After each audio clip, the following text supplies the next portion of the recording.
All right, so what I am planning to give you guys is just a generalized overview of what the customer would get during an enterprise, hub training, and then some quick tips to be able to troubleshoot as to whether or not the location is syncing and why information may or may not be showing up. So the very first thing, sounds like we still got people trying to get in. Okay.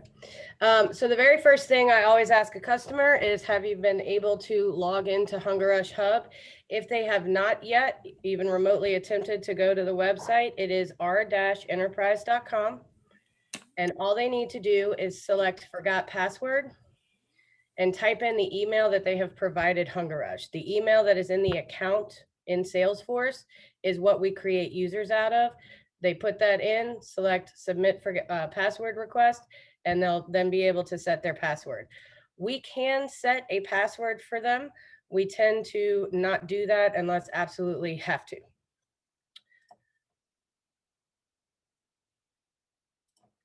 We will pick on Huey Magoo's. So this is the dashboard. The dashboard is basically an overview of what you're going to see throughout the current day. So you can, if you have multiple locations, you can click this little line triangle thing and select the individual location that you would like to see. You can select one location, or you can select a specific group of franchisees, however it is you would like to view that information. The dashboard will give you the overview of net sales for that current day, the labor percent, and the total labor. If you want to view one and then a multiple, you can select that.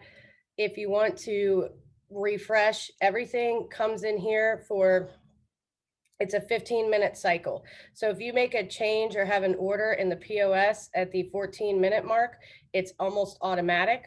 Whereas if you make it at the 1-minute mark, it's going to take that updating for another 14 minutes to show up in here. So it is almost immediate, but it's on a 15-minute cycle. Now, you can tell the location is updating by last updated. If this is past 15 minutes, then you may or may not want to do a get data or check whether or not the store is actually connected in order to know that it is syncing. Now, the dashboard comes from summary data, which is different from detailed data. In SQL itself, you have these summary tables, and that is what this information is pulling from. You can also select data pull log. This is the get data part, where it will tell you the last time the location has actually pulled the data. You can also go into 13-month sales. You can do it for all locations, one location, and this will fill out and drop off same day last year. So it is giving you 13 months of data, 366 days of data to be exact. Now, sorry. Recording is horrible. Sorry guys, I'm nervous. I haven't done this in a while. So if you don't, let's say that you got the task on 2 months ago, this is only going to show 2 months of data. It is going to fill in as you have Hub itself. It doesn't just fill in the data on its own. You have to have actually had Hub for this amount of time for this data to show up. It's going to show you your labor and then your net sales. You can also go into summary, which if you have one location, this will come out to what your order types are, your labor types, etc. If you have multiple locations, you want to try and talk to the customer and explain to them that the least amount of different labor types that they have and order types will help them actually utilize this data. You don't want to have 75 different labor types across each location. You won't be able to actually see what you're looking at. You can individually go into each of these groups with the little triangles and separate it out the way that you would like to see it. It can be individual. So I can look at 30 days of sales by order type and 7 days of labor by type. The only one that you cannot actually do that with in here is the last week order counts, which is a hard week of what happened comparison wise from last week to this week. Adjustments by type is going to give you an overview as to how many coupons, voids, and adjustments. And then credit cards will show you an overview of what type of cards your customer used most frequently. Sales by origin, out the door time, labor percent. This is all a summary of things that you can find in the different reporting sections. Next group down here is reports. The 5 most common reports that people tend to like are payroll details for export. One major thing here is you can actually download this to CSV. This is one of the things that allows them to, we don't automatically import into payroll. You have to manipulate the data. We give them the data. They can download the CSV. Let's say for something like QuickBooks, they would manipulate the columns to match QuickBooks, and then they can import it from there. We don't automatically import into payroll. The other one is the DPR multi-store, which I'm sure that you guys go through that often. So again, you can go through the month, select what you'd like, plus or minus 1 day. You can also automatically tell it to give you 60 days. When you have multiple stores, you can individually select one at a time, or you can do all of the locations or just individual locations. A single store, you will only be able to select one location at a time. They, of course, show the same data in different formats. The other one is adjustment detail. This will show you,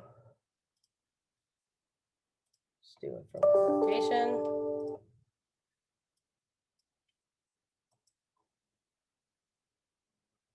This is simply going to show you when, where, why, how, and what a manager has voided something. In order of voids, adjustments, and coupons, it will tell you the employee that's done it, the reason if they fill it out, the order itself, the time, and when it was adjusted. The other one would be the close day status report. In a while. And this one is simply going to tell you, did the day close? Are you going to receive your batches? Sometimes it will say a reason for pending and still say closed. That's usually because Auto New Start took over. So it wasn't technically closed, but you did get your batch because Auto New Start day happened. Those are basically the reports. Now, some of these, the DPR will pull from detailed data as well as summary data. So if you have an issue that it's not syncing and some data has SOME data is showing, but the numbers are not correct, it could be that the store originally didn't connect, changed IP, someone went in and updated the IP, but never pulled a get data. When I talk about saying get data, it's under manage stores. There is this function up here. When you pull get data, that is pulling summary data. That has nothing to do with the detailed tables that happen during an actual sync. So under manage coupon. So this one is one that wasn't actually live when a lot of the stores were being set up. So if you find that your customer is saying, I don't have access to this, you would need to give them access through the company as well as through their user to be able to access it. It is actually functioning though. There was a bug that has been fixed as of last Tuesday. So in this scenario, I try to create a coupon. I can't, so I would have to go to Revention Test, which you guys should all have access to this to be able to create SaaS licenses. I would go to Companies.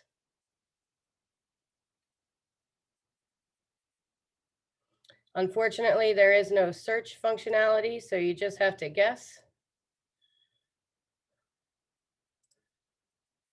Edit the company itself. And then here I would go into coupon and actually give the permission, update it.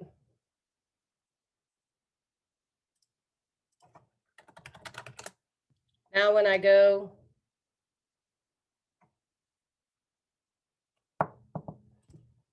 to manage coupons, I will be able to see all of their coupons and actually have access. They can edit coupons in here.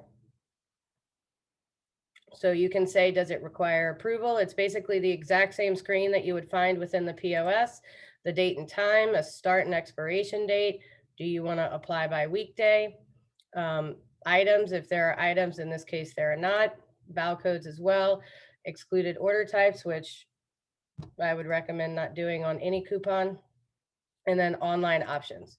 So this is editing a coupon, and then you can also create a new coupon if you would like. You can also sequence them the way that you would like to online. Or you can't. So this is in store individually. You can search through each location. Kat, you can sequence them. Huey Magoo's only has one coupon that they have online for any of their sites. That's why. Thank you. I was pretty sure you could, but you know what? Yeah, they just have one online coupon. That's why it's like only giving you one option in that screen. Okay, perfect. Any questions about the coupon management? How, if you see you have no security, how to enable it, and then how you would edit or add a coupon? Nope, it's pretty straightforward. So the next thing is dynamic codes, which is again another one of those features that was not live and there was no training on it. So a lot of companies don't have that access.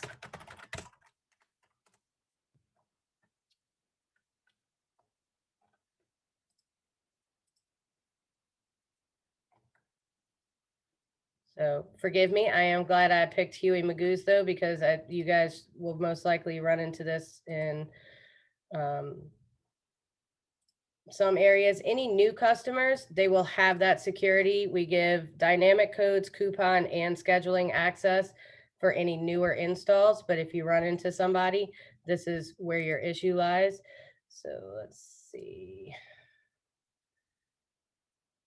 This one is the weirdest one in the world for a security. Bear with me, I lose it every time. Edit promo code. It's under admin.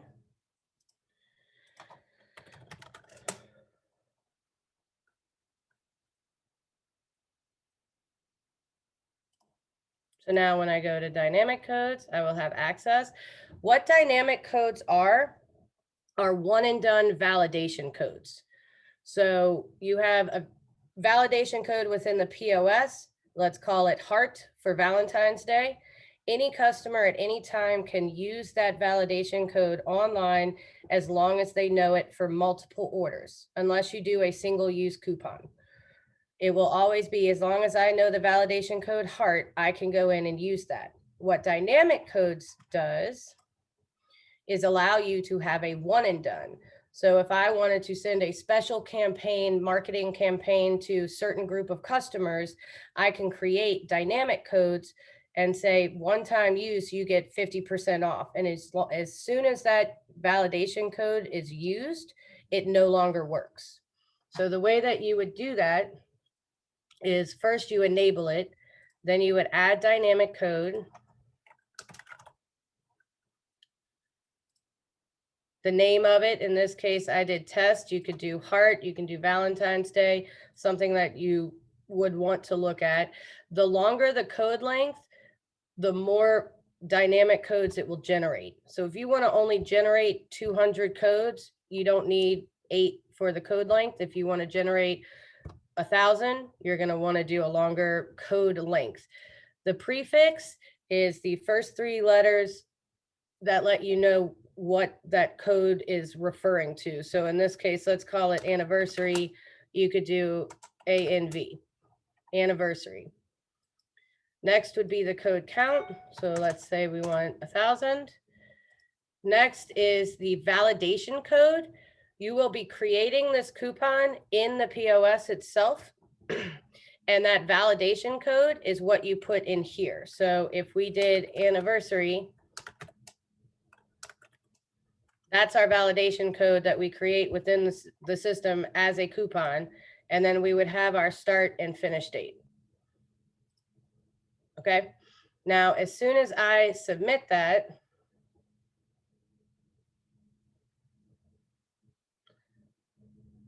I'm sorry, I'm debating whether or not I should do it in Huey Magoo's. We're just going to do it. So then now I've got a dynamic code. As soon as I hit download,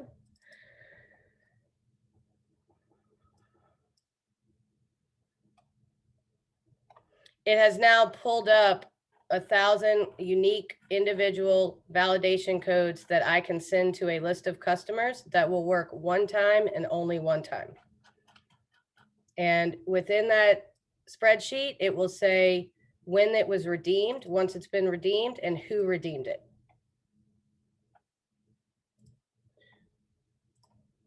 You can also edit it. Unfortunately, if you decide that, oops, I need more than 1,000 codes, you will have to create a new set of dynamic codes. Any questions on dynamic codes and what they are and how to work them? Nope. Okay. There is a setting in online that if you enable dynamic codes,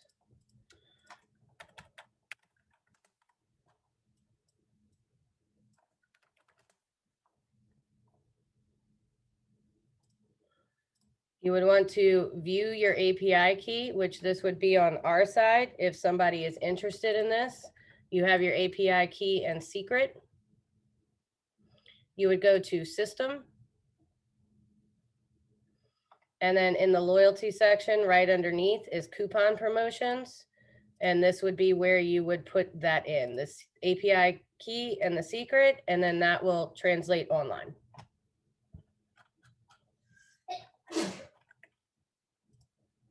Bless you.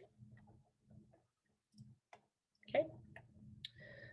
Next thing in here is edit menu. This is not a thing. Edit. This has broadcast and menu management. You will not be able to see edit menu management. If you do, you need to go into Revention Test and disable that security for the company. It is not live yet. It should hopefully be live in the next couple of months. But as of right now, it is not currently a feature that is enabled within Enterprise. What it will be is the ability to go in and actually edit your menu from Enterprise without ever taking over Station 1. Now, the feature that we had prior to edit menu is menu broadcasting. What this does is if I have a standardized menu at 3 locations and it's Valentine's Day and I want to add a promotional Valentine's Day heart pizza, I can go into the POS, add that pizza, take an export of the menu itself, upload that,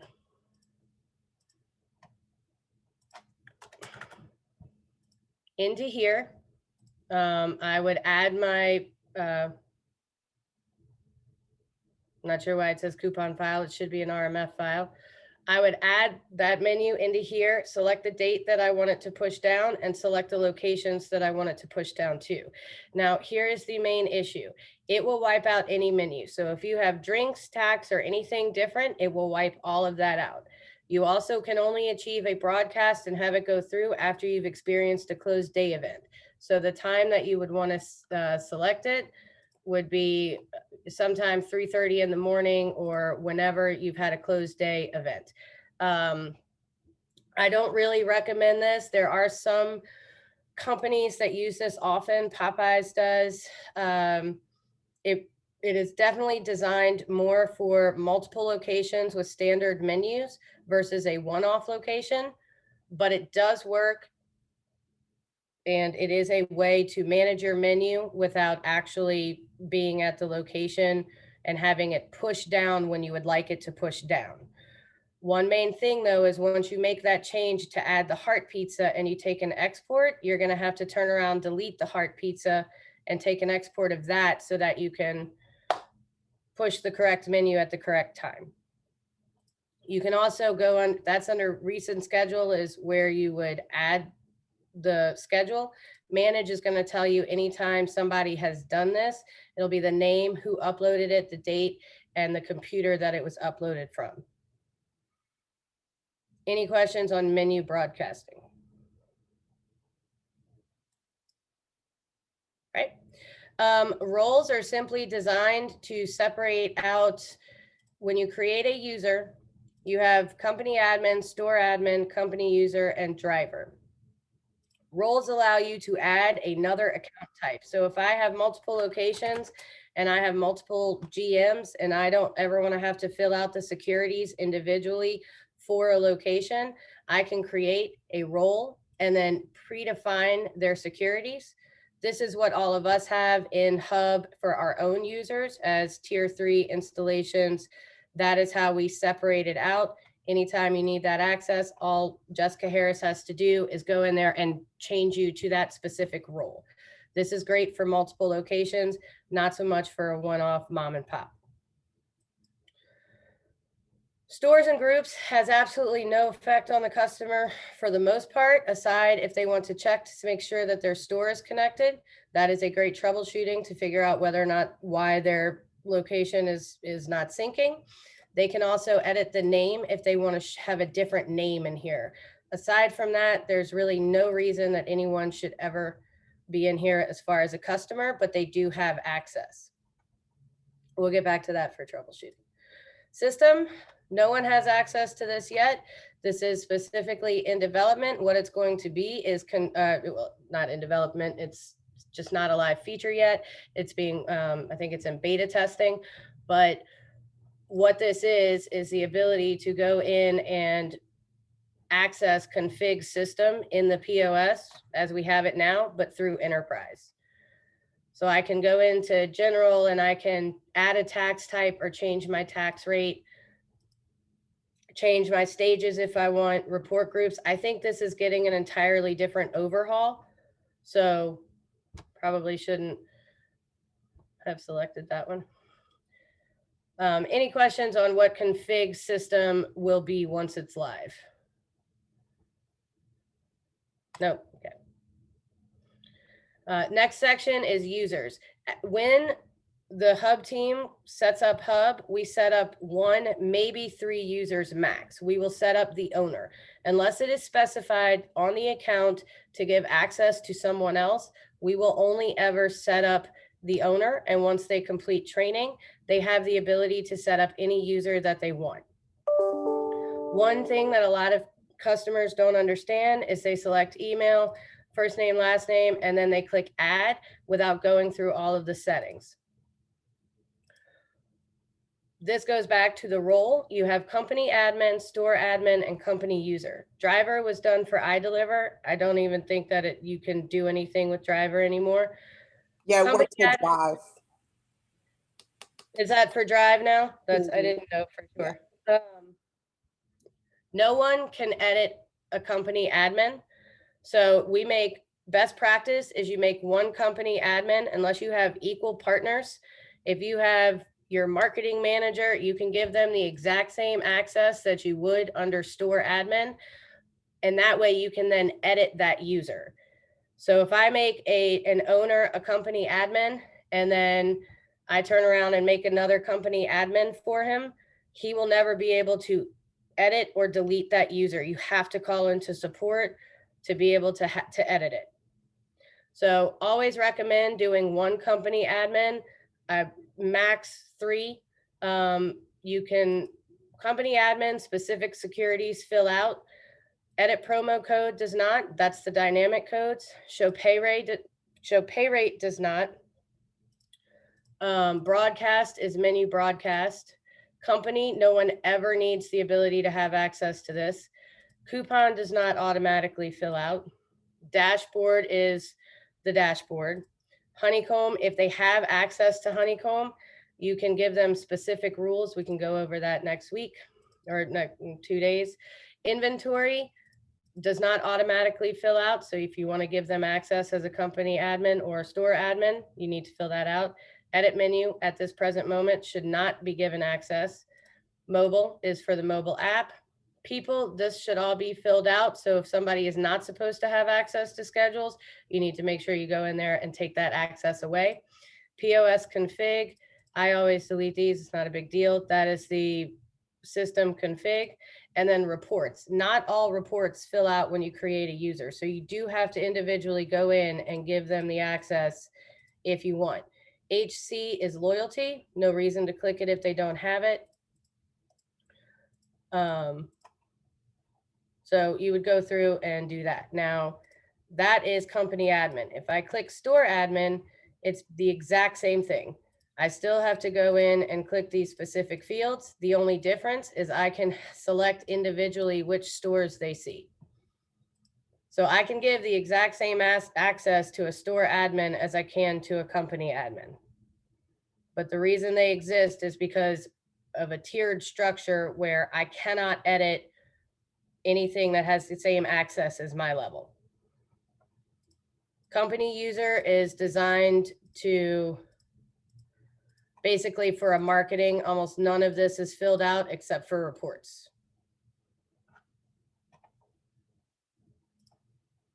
Any questions on users? Okay. Time clock summary. This will give you the summary for the week. If any of this information is not filled out, there's probably an issue where it's not actually syncing. Store might be connected, but there's probably a log jam. That is, if this information does not show, unless they are not clocked out or have clocked in. You cannot see live clock in, clock out.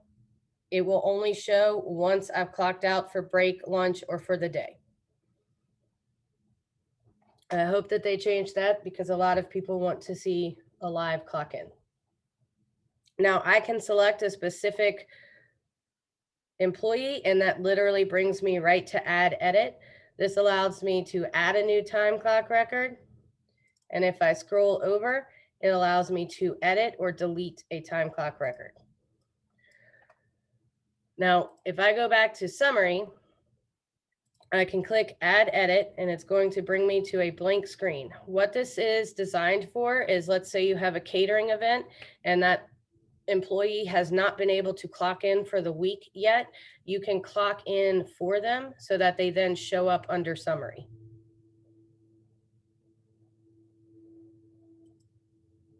Okay.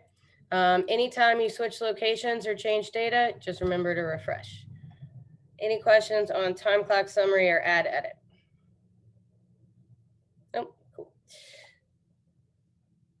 Employees add edit. Even if you have one location, you always will have to select the location. Unfortunately, it is a security measure. You can add an employee from here. You can create an inactive employee from here. You can reset their password. You can also edit the employee from here as well. The security info, if they are a level 0, it is always going to show up as 9. You cannot make somebody's security level a 0 from enterprise. That's a security measure as well. It must be done from the POS. Aside from that, you can change them to any security level that you would like. If you want to change labor types, you simply click the labor type itself. So I can change the labor rate. I can make it default or not. I can add a new labor type and then add in that labor rate. So if you have a manager who also serves as a bartender, but they're more often a manager, then you can select that as default. If they have trouble clocking in for any reason like that, you would select apply changes and call it a day. This forward button, I have not actually tested it, but the idea behind it is that if I have multiple employees across different locations, I can put the employee information in one location and then forward them to another location. The only time that this is really worth it is if they don't exist in the other location. If the information is not the exact same, it will just add a new record and delete the purpose of it.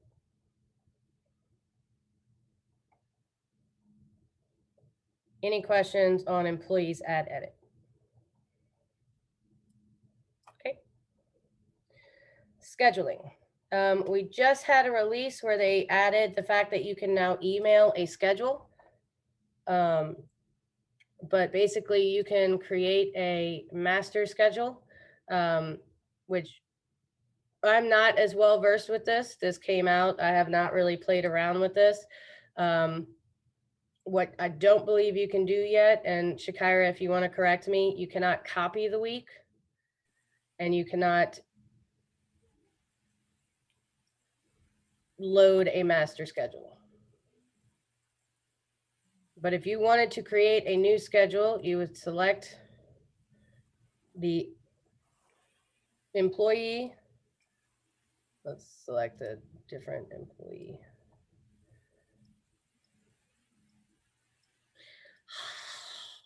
Okay, GM, and then you have a start time. And then from there, you can save it and then select the different days, which I am not going to do this because this will translate into the POS. If I create it in Hub, it will go down to the PS. And if I create it in the PS, it will go up to Hub. And it's almost immediate. We proved that last time we tested it. Mm-hmm. And the new feature that they just added is the ability to email. And I, again, have not tested this, but you can email, I believe, to one individual employee or multiple employees at one time. Any questions currently about scheduling? I really didn't give you much information, but any current questions about that? Nope. Okay. Communicate documents. This allows you to find any Hunger Rush guide that we have at this time. I believe this does get updated. You can download it. You can also view it directly from screen. One of the neat things about this is if you're a company with 1 or 2 stations that are constantly getting used and your manager has a question about closing the day and doesn't feel like calling support, you can give them access to the Hub so they can always have access to these guides without taking up station 1 or 2 or any of the stations. In order to give them this access, you would simply make a company user with absolutely no securities. You can give them all one or just one, and they can sign in and only have access to this. The other neat function in here is that as a company admin, you can actually upload documents. So if you had a training manual, a W-2, a work schedule, a party or something, and you wanted to give access to your employees, you can upload that file and it will show up under documents for them. All right. That one's pretty straightforward. Email is it's very similar to the POS email. It is not related though. So when I select new mail, I can check all stores or I can check one store. I can send an email by labor type or specific employee.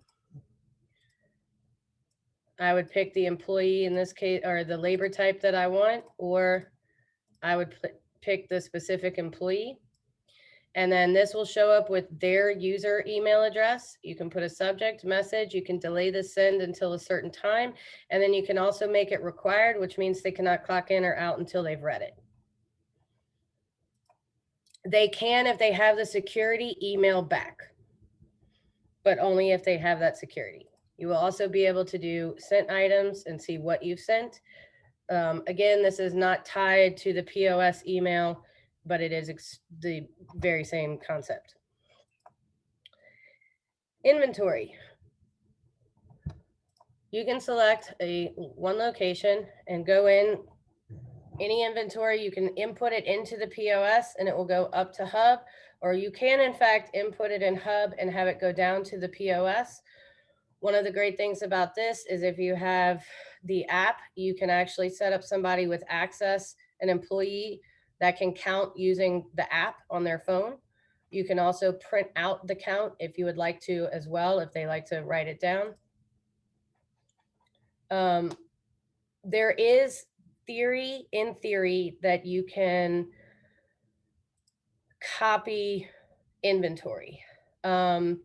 I have not been updated on this, but it is not quite as simple as I input inventory in the POS at the Altamonte location, and then I want to transfer it over to the second location. It is not a copy paste. You would have to, first off, you have to have the exact same menu. You have to clear out all of the tables in the database, and you have to have Dev clear out all of the tables and complete a new resync with inventory. And on top of that, you have to have your inventory actually inputted correctly. So if anybody, that's not a feature right now that I would bring up. It can be done, but it's not quite as simple, again, as copy paste. But inputting the inventory in here for one location is extremely nice. You can sit in front of your house on a big screen and not at the location on a tiny 4315 trying to input individual information. Display, curbside pickup. This one is one, again, that's a new feature that I haven't really had time to dig around in. Shakira, I bet you actually have more information on curbside pickup than I do at this present time. Yeah, curbside pickup is basically the feature that does, if you have curbside enabled in your POS, it allows you to kind of track almost like a heads up display, not a heads up display, almost like a display that shows you every single curbside order you have. If it was taken online, you should have their email address and their phone number in here. It will also show you the card details, and you can kind of track if it's been picked up, if it's not been picked up, if it's waiting, so on and so forth. Kat, yours does not have something that mine has. So I actually want to, if I can, show my screen really quickly. So there is additional access in Hub that I was pretty sure you would have had, but for some reason you don't. And so I'm going to find my Hub and bring it up.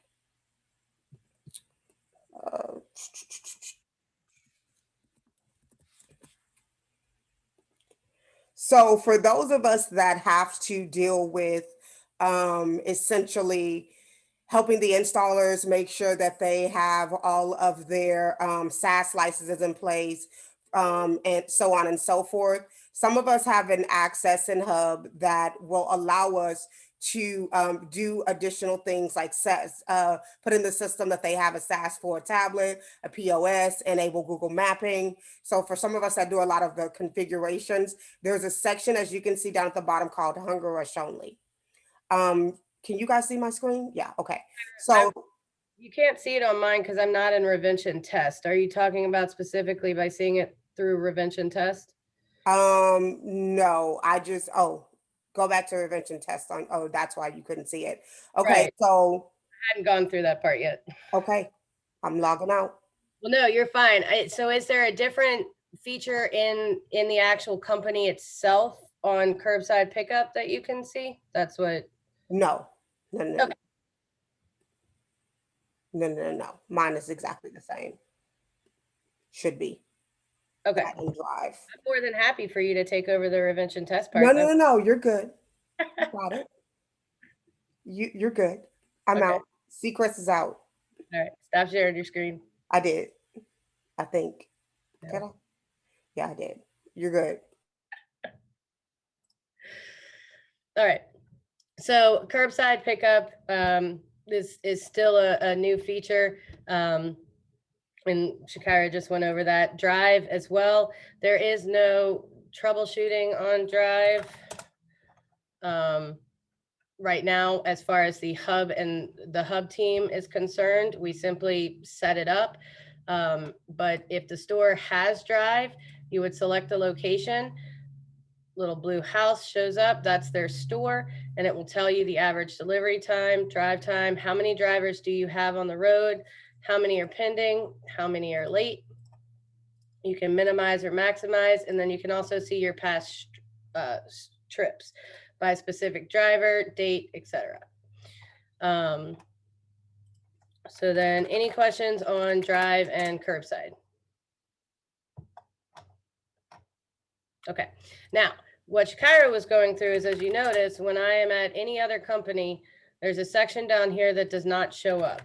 This is specific to Hunger Rush employees, and you can find it under the company revention test.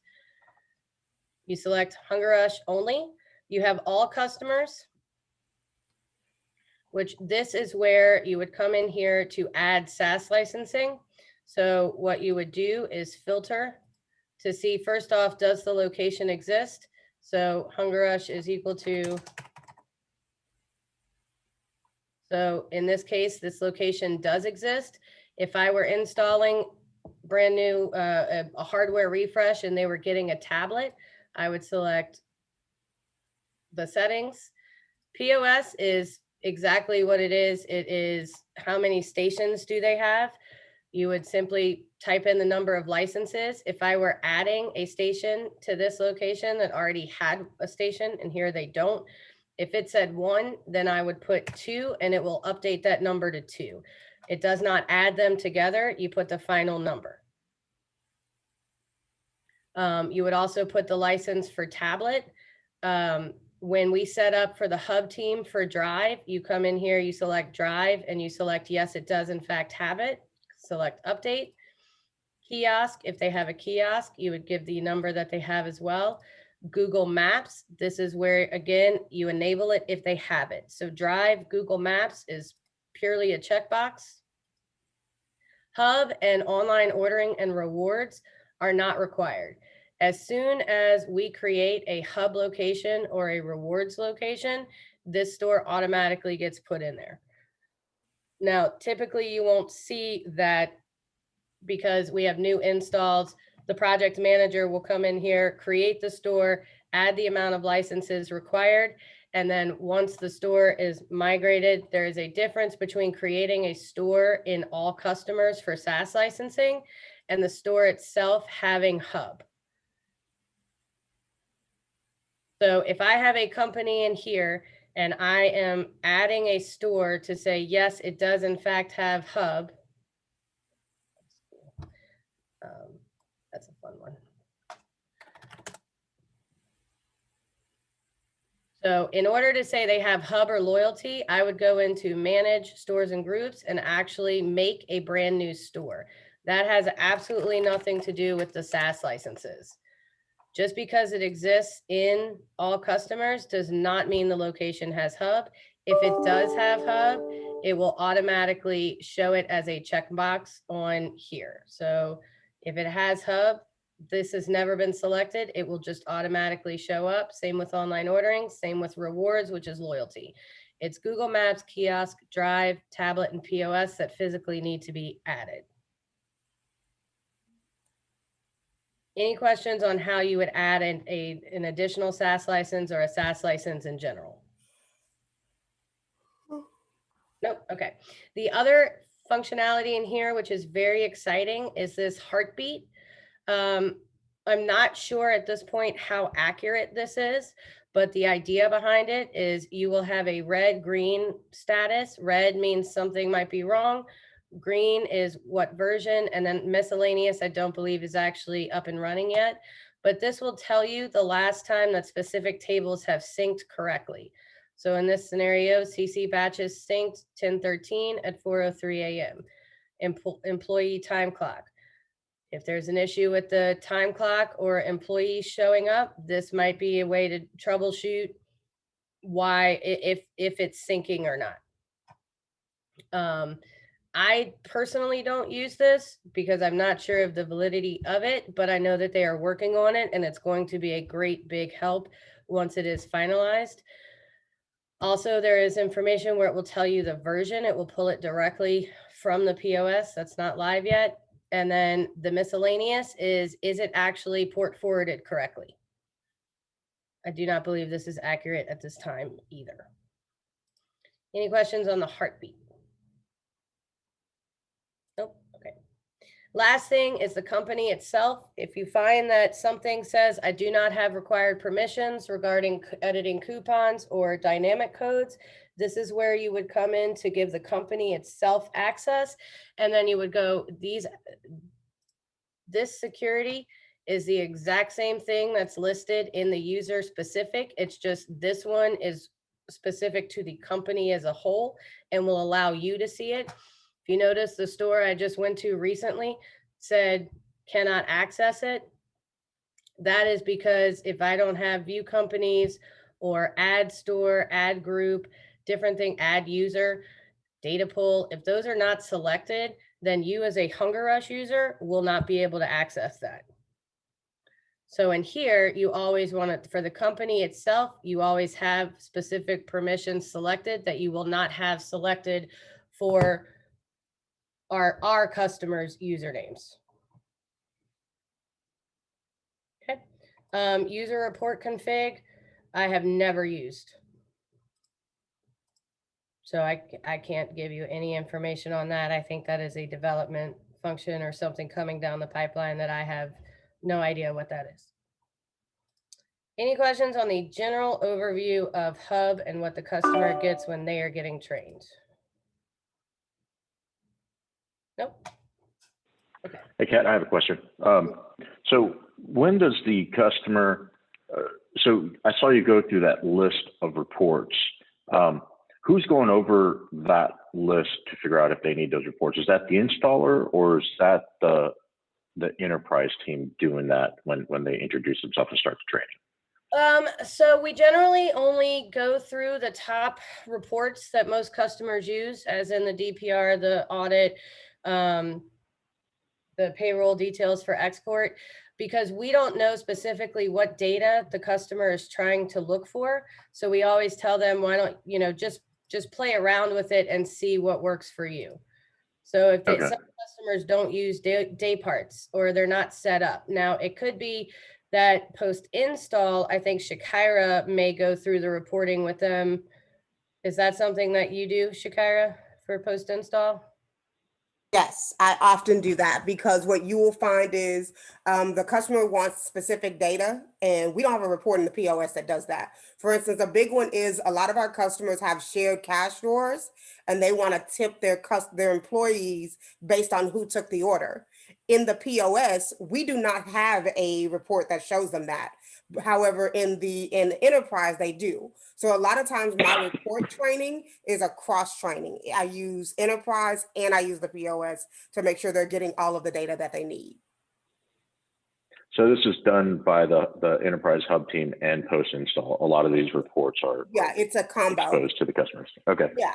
So because as we're working with the customers over the 2-week period or so after they do their initial training, they may realize I need to get this to my accountant. I need to get that to my accountant. I need to be able to do my P mix or my product mix. How do I get that data either in Hub or in the POS? And so we basically go through the reports until we find the one that gives them the data that they need. So sometimes it is in our hands, yes, to do additional training after the fact on the reporting aspect of it or what reports give you what data. All right, then the installer just makes sure that they're able to log in and get access to the hub, and then it's pushed on to the rest of the team. That's not necessarily true either. The installer's most important job is to make sure that the ports are open, because I believe that we have a backlog right now when it comes to actually physical setups.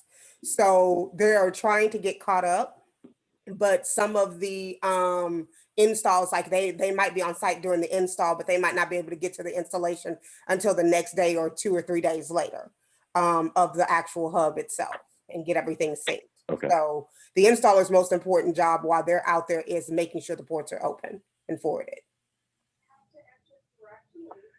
The installer port forwards unless there is a specific issue, and what they would do in that case is let the hub team know that it's in the middle of nowhere and they have to get new cables run from the cable company, and therefore we just couldn't do any kind of port forwarding.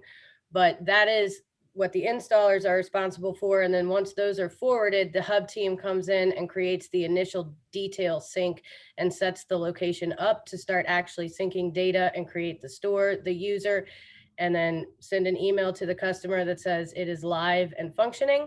And then the other part of that is they then will schedule a training for general navigation of the website.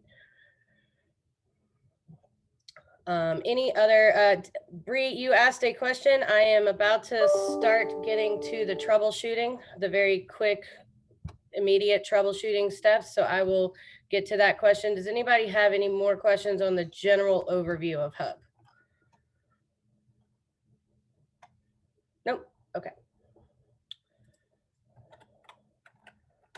All right. So there are, I think it's 5, bear with me, 5 basic general troubleshooting steps to see if a location is correctly syncing and why numbers aren't showing and why data is not showing and why the dashboard is not showing. So I believe I have, nope, okay. All right, we're gonna do this one. So number 1 step, the store number is the account number, Revention ID. What you want to do is that says 100-177. Are we supposed to be seeing something, Kat? Is it not showing my, well, sorry. Thank you. Forgot I was not sharing my screen anymore. So I've gone into Gordy's Pizza because it looks like they are not actively using the station right this second. But this first step is to go into the location, edit, and you want to check in the profile itself that this account ID in fact matches the account ID of the store that you are looking at. Unfortunately, sometimes people fat finger. That is a thing that happens. So that's number 1, make sure that this ID matches the store ID in Hub. Second step, in this scenario, there's no IP. This is okay. If there is a 0.0.00, that means the store has not been set up. Once you put an IP in here, information starts sending up to Hub. We do not put IPs in there before we have created the detail sync and before the store has been set up, because we have specific information that we want sending at that time. There are tables that you have to sync before you can sync other tables.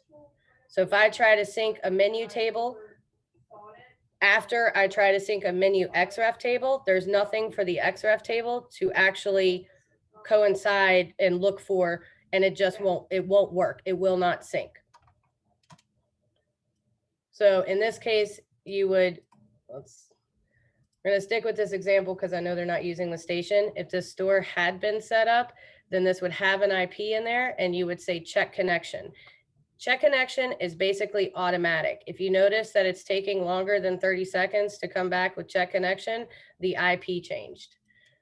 Most of the time you can find the IP here, put that in, you'll notice that it's different, and it will either A, if the port has already been forwarded, it will connect. If it hasn't, you know that a router config is needed. Now, I have noticed a lot of people put an IP in here, and I'm just making one up, and then they put an outbound IP, either the same or different. 95% of the time, you do not need an outbound IP, and it will break the sync function. So if you come into a store and you notice that the exact same number is in IP and outbound, copy it, delete it, update, wait 5 minutes and see if the store is syncing. That will most likely fix your issue. Outbound will stop it. I think I've run into 1 Random Romeo's and Hungry Howie's. Those are the only time that outbounds have ever been used, and Hungry Howie's manages their own network. They come in here and fix that. The other thing you want to make sure in here that this does in fact say port 12230. If this were to say 7777 or 1223 or an account ID, it's not going to sync. It's not going to work. So if it's 0.0, the store hasn't been set up, or it doesn't have Hub, it simply has loyalty. You don't need an IP for loyalty. So you want to make sure that this store connects, that the Rev ID matches, and that port 12230 is selected. You also want to go into config, system, install settings, and make sure that RInt is actually selected. If that is not selected, then it was either set up a very long time ago where the button didn't exist, and it most likely has never had a true detailed sync, or it's never been set up. Now, when you come in here and select rsync and add an IP and you don't do a detail sync, it's very difficult to figure out whether or not the store has actually had a full sync and been set up correctly. So please, as installers, as support, as project managers, as post-install, If you see 0000 in the hub store, or if you see that that int sync is not selected, please do not do either of those. Do not add an IP and do not select our int sync.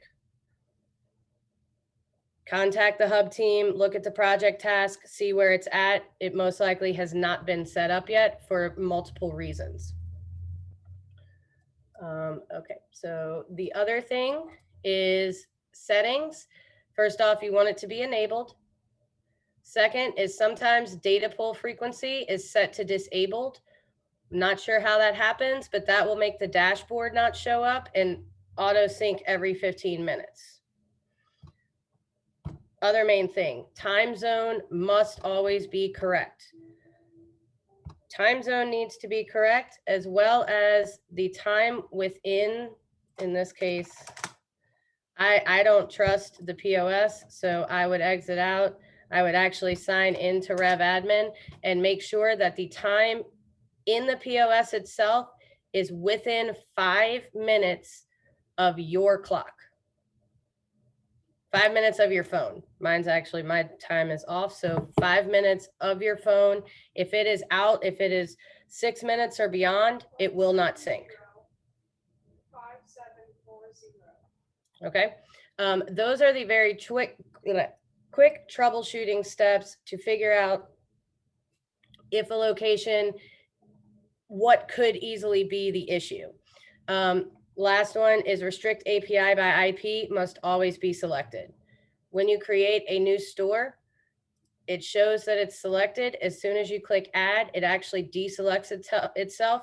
So any hub team must always go back in and select that button. Unfortunately, it does get missed. So if you see that this button is not selected, that button must always be selected.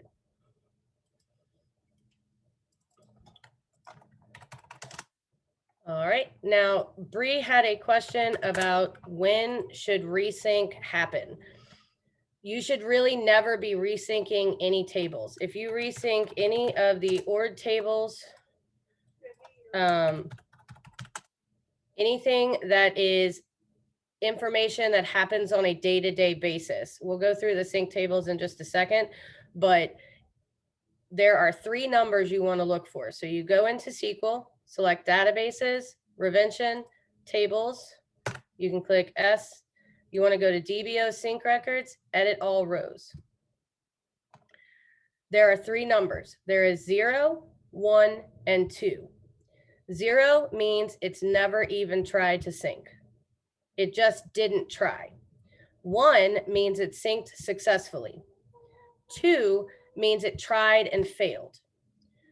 When you are troubleshooting to see if something is actually syncing, so in this scenario, if the time was off by 5 minutes, once you notice that, you would come in here and you would filter sync status 1, descending, and it will tell you, in this case, nothing has ever synced, but within 5 minutes, it would start showing that the records are syncing, and they would have 1s for sync status and the time, and it will say the day that it's syncing. In order to see if the location is syncing itself, you want to go to sync status 0 or 2. And in this case, we can tell that it's never actually tried. So if I started to resync any kind of tables, it would just simply stay, it would go all the way down to the end and just keep adding to the logjam. When you have a 2, it usually it's 400 records that go up every 5 minutes. Those 400 records, something is stopping the sync in there. So if you don't find out what is actually causing the stoppage of the sync, then resyncing tables is not going to fix anything. It's simply going to, again, add to the back of the line of the logjam and possibly duplicate data. More often than not, duplicate data. Any questions on how you would search? Well, any questions on the 1, 0, and 2 and what they mean? Can you repeat those all again? What each one means? Just recap it. Yep. So 1 means that it's syncing successfully. That record is syncing to Hub and is already there. That is what 1 means. 2 means it tried and it failed, which means it was rejected by Hub for unknown number of reasons. 0 means it never actually tried. So what you're going to run into is the reason you search 0 and 2, you could do 2 and 0, it'll come up with the 2s first, is you'll have a backlog of the 200 to 400 records that have a 2. Everything else is going to be a 0 because there is something blocking the sync with those 200 or 400 records that have a 2. So you're always, if you have a block, a sync block, then you're going to run into 2s for the first 200 to 400 records, and then all of the rest are going to be 0s because they've never had a chance to try, because the system is constantly trying to send up those 200 or 400 records every 5 minutes. There's a good article in the knowledge base about sync status.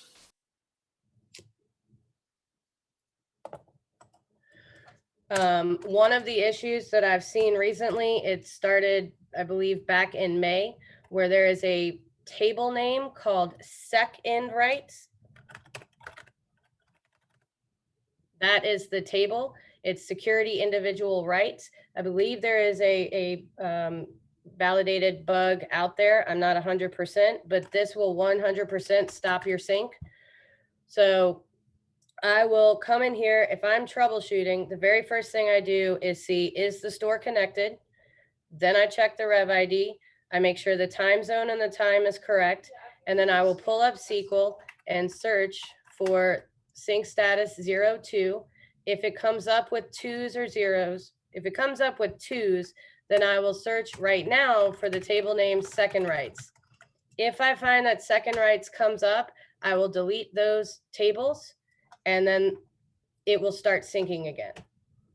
Anytime they change those, they change the security individual rights though, that will try to sync and it breaks the sync. Right now, what I have noticed, anytime somebody comes to me and says, I can't figure out why it's not syncing, that has been the culprit. Yep. 100%. I used it myself at least 4 or 5 times in the last couple of months to fix somebody's syncing issues. Once you have deleted those tables, and you might have 1 or 2 that have a sync status of 2 and the rest have 0s, just delete them all. There is no reason to have them in there at this time. It will break everything. And then once I've done that, I will go to filter sync status 1, go to descending, and it will tell me that it has started syncing 10:13 military time. So and it will be every 5 minutes. Another troubleshooting step, you can do this after you've changed anything, is to start rev control. Rev control can kickstart it into actually starting the sync process. If you have numbers that are mismatched, sometimes it can be because you don't have records syncing, but sometimes it can be something specific in an order. They didn't close a day, or there's an order that didn't go through. There was an issue with split tax payment within the DPR, which they just fixed. That takes a lot longer of trying to go in and figure out what exactly the problems are. What I do in that scenario, once I've gone through my basic troubleshooting steps, is I will do filter by sync status 2, and then select SQL, copy. And this is not a query in any sense other than it's pulling the information. I will execute it, and it will actually allow me to copy with headers and put that into Excel. That's a more advanced troubleshooting technique, but that will tell you all of the tables that it's trying to sync where one of your problem children lies. If you've done all of the troubleshooting steps and it's still not syncing, then there is a specific employee name, there's an item, there's something in there that's causing it to not want to be accepted by Hub. Now, your summary information, which is your dashboard, are coming from your summary data, all of these tables. For the initial detail sync, so that's your summary data is found in SQL. For the initial detail sync, there are ones where it's only 1 day of data. It's not ever changing data, and that's business, employee names and numbers, and labor rate and labor type, invent cat group item location unit vendor, and then labor type, and then all of your menu categories. So if you find that your menu is not showing up, we've learned this through import. If you're running into issues with pulling data, you can resync menu, but that would be after you have fully made sure that the location is syncing. So to answer Bree's question, the only time that you would ever repeat a detail sync is if you have deleted a record in SQL because you know that that is the one that broke, and then you would resync that table for that specific day because now the location is syncing. There's no longer a log jam. Or you would perhaps do menu, and you perhaps if they've changed their labor rate, labor type, or something like that, or employees, then you would sync those. But you are never going to sync any type of ORD data, business date data, time clock and time clock audit data. Those are things that you will run the risk of duplicating if you don't know 100% that you've already deleted that and fixed the problem, and now you're resyncing it so that data exists. Otherwise, you never, ever, ever resync tables because it is just going to add to the problem and not actually solve it.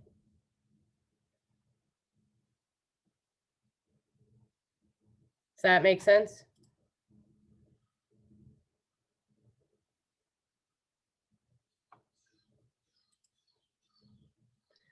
If you find that you've gone through all of the troubleshooting steps, the next thing you can do as well is pull up Fiddler. I don't know how many of you are familiar with Fiddler, but it will tell you, and we can do a Fiddler class, but that is where you'll find out if it's a server issue, meaning it's something going on with development and has to go from their end, or if it's a different error code. And then in that case, you need to go back and redo those initial troubleshooting steps because it is not on the development side. All right. Who asked about whether or not the hub doesn't show the Hunger Rush only tab? Are you going to answer that? It does have to be enabled by Jessica, but your manager is going to have to send over that request. They won't take it from just like you emailing Jessica here. She won't do it. She'll backtrack and email your manager. So just have your manager send it to cut out the middleman. She does. It's a security issue. But please make sure before you do that you are in fact on Revention Test, because this will not show up anywhere else. So I would make sure that you have triple checked that you're in Revention Test, because again, see how it's there. As soon as I click any other place, that disappears. It is only for Hunger Rush employees. Oh, I see that you did answer it. Okay. Any other questions?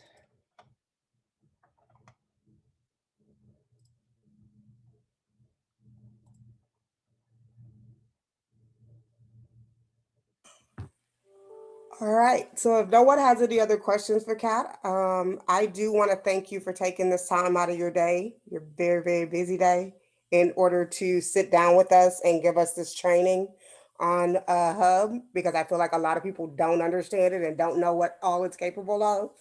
So thank you for taking your time out of your schedule. I will, like I said in previous recordings, I will be recording this and adding it to SharePoint. I will place it somewhere where other people can get it if you need it, and your team does not have a SharePoint that I can add it to. I can add it in Teams so that you guys can get access to it as well. And if you think of any questions that didn't come to you now, please let me know and I will do my best to answer them. All right, Thanks, guys. Kat. Thank you, ladies. Thank you, Kat. You guys are welcome. Thanks, y'all. All right. Thank you guys for coming to this training. I will see y'all on Thursday. Right? Thanks, Chicago. Bye. Training goddess.